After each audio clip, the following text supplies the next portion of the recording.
నమస్కారం. జై శ్రీమన్నారాయణ. ఆత్మకు సంకేతం. పరమాత్మకు జీవాత్మకు ఉండే సంబంధం ఏమిటి అని చూద్దాం. ఈ విషయం చాలాసార్లు మాట్లాడుకున్నాం, ఇంకా కొంచెం మాట్లాడుకుందాం. పరమాత్మకు ఈ జీవాత్మ శరీరం. మన శరీరం పెద్దగా ఉంది, దానిలో ఆత్మ సూక్ష్మంగా ఉంటుంది. కానీ దేహానికి జ్ఞానం లేదు, జీవాత్మకు జ్ఞానం ఉంది. జ్ఞానం ఉన్న జీవాత్మలను తాను శరీరంగా కలిగి ఉన్నాడని భగవంతుడికి సంతోషం. భగవంతుడికి మనమంతా శరీరం. అంటే జ్ఞానం ఉన్న జీవాత్మను దేహంగా కలిగి ఉండడమే ఆయన గొప్పతనం. ఆయనతో జీవాత్మకు ఉన్న సంబంధాన్ని వేదాలు, ఉపనిషత్తులు, సంహితలు, ఇతిహాసాలు, పురాణాలు అన్నీ మాట్లాడుతున్నాయి. భగవంతుడితో ఉన్న సంబంధాన్ని చెప్తున్నాయి. యత్య ఆత్మశరీరం యం ఆత్మన వేద, యత్య పృథ్వీ శరీరం యం పృథ్వీన వేద. ఏ బ్రహ్మకు ఈ జీవాత్మ శరీరమో ఆ బ్రహ్మను ఈ జీవాత్మ అర్థం చేసుకోలేదు అని ఉపనిషత్తులు చెప్పాయి. అంతకుమించి ఈ జీవాత్మలు పరమాత్మకు దాసులని చాలా చోట్ల చెప్పబడింది. బృహదారణ్యక ఉపనిషత్తులో ఆత్మావా అరే ద్రష్టవ్య శ్రోతవ్య మంతవ్య నిరిధ్యాసితవ్య మైత్రేయి అని మైత్రేయుడితో బ్రహ్మ గురించి ఉపాసించడమే జీవాత్మ లక్షణం అని చెప్పారు. మొదట జీవాత్మ బ్రహ్మకు శరీరం అని చెప్పింది. రెండవది జీవాత్మ బ్రహ్మ ఉపాసకుడు అని చెప్పింది. కృష్ణుడు గీతలో తన దగ్గర జీవుడు శరణాగతి చేయాలి అని చెప్పాడు.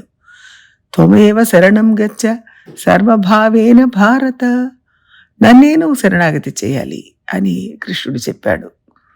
ఇంకా సర్వధర్మాన్ పరిత్యజ్య మామేకం శరణం రజ, అహం త్వా సర్వ పాపేభ్యో మోక్షయిష్యామి మా శుచః. అన్ని మార్గాలను వదిలి నన్ను శరణాగతి చేయమని, అలా చేసిన వారి పాపాలను పోగొట్టి మోక్షాన్ని ఇస్తాను అని కృష్ణుడు అర్జునుడితో గీతలో చెప్పాడు. అంటే అర్జునుడిని వ్యాజం చేసుకొని మనకు ఉపదేశించాడు. అలా చెప్పడం వల్ల జీవాత్మ శరణాగతి చేయాలి అని రూఢి అవుతుంది. అందువల్ల జీవాత్మ పరమాత్మకు శరణాగతుడు అనే సంబంధాన్ని గీత చెప్తోంది. జీవాత్మ శరణాగతుడు ఇంకా కూడా గీతలో భూమిరాపో అనలో వాయు ఖమ్మనో బుద్ధిరేవచ అహంకారం ఇతీయం మే భిన్నా ప్రకృతిరష్టదా అపరేయం ఇతస్త్వన్యాం ప్రకృతి విద్ధి మే పరాం అని చెప్పారు. ప్రకృతిలో సమస్తం నా సొత్తు, అందులో ఒకటి జ్ఞానం లేని అచేతనం, తక్కువ స్థాయికి చెందినది. ఇంకొకటి జ్ఞానం కలది, ఉన్నత స్థాయికి చెందింది.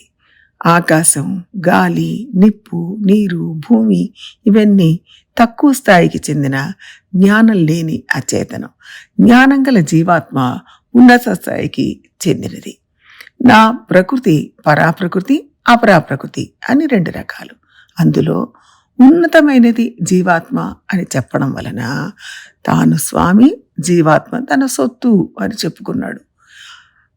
ఆ సంబంధం గీతలో వివరంగా కృష్ణుడు అర్జునుడితో చెప్పాడు. అంటే జీవాత్మ పరమాత్మకు ఉపాసకుడు, శరీరం, సొత్తు, శరణాగతుడు.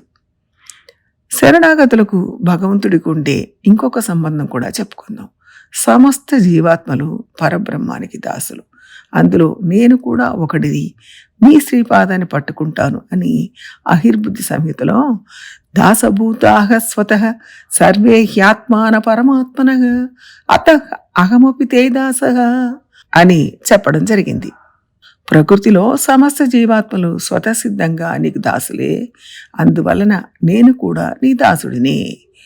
ప్రకృతిలో నేను కూడా భాగం కాబట్టి నేను కూడా నీ దాసుడిని అని చెప్పి నేను నీ శ్రీపాదాలని పట్టుకుంటాను అని అన్నారు. అంటే జీవుడు దాసుడు అని ఇక్కడ స్పష్టం చేయబడ్డది. ఓం ఇత్యేకాక్షరం అని చెప్పబడింది.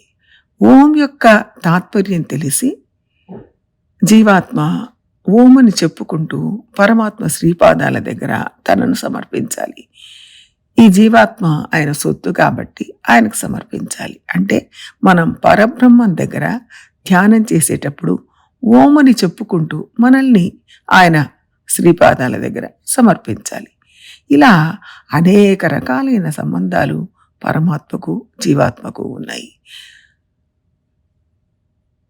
ఇలా ఉండగా జీవాత్మ నేను స్వతంత్రుణ్ణి అని చెప్పుకుంటే అది అసుర ప్రవృత్తి అర్జున అని కృష్ణుడు గీతలో ఇంకొక దగ్గర చెప్పాడు. 16వ అధ్యాయంలో చెప్పాడు.